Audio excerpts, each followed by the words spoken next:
Okay, bismillah. Apa kita nak record kan time back test? Sebenarnya terpulang pada trader lah. Lagi banyak information yang dia belajar, lagi bagus lah.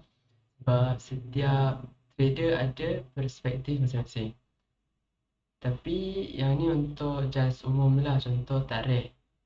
Tarik 1 Jan 2026. So, pair apa?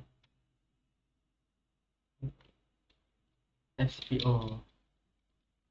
Entry dekat mana? Entry dekat 4,000.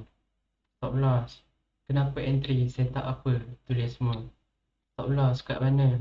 Kenapa stop loss kat situ? Atau stop loss 4, 3, 5. TP kat mana? Kenapa letak kat situ? Apa, macam mana buat nak sampai kat situ? Atau 4, 5. Exit, stop loss kita. Cut loss kita kat mana? Apa yang berlaku bila kita dah exit? Masa exit. Contoh exit 4:30 PM. Exit sebab cut loss.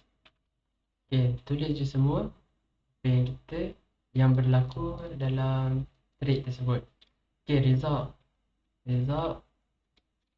loss, emosi. Okay, paling penting emosi kita lah. Mungkin trade lebih kurang sama tapi emosi lain-lain. Contoh sini emosi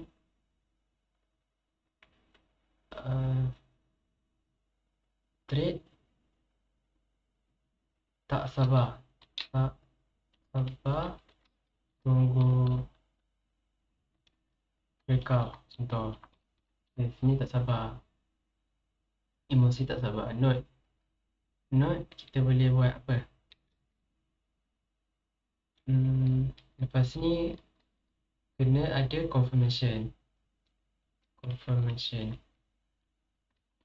Okay, tulis je apa-apa. Mungkin ada trader lagi banyak lah kan. Dia tulis setiap pergerakan candle ke. Okay, contoh kedua 2 Januari. Dia tulis juga sama. Dan kalau lebih bagus, kat chat tu kita screenshot untuk kita study balik. Wallahualam.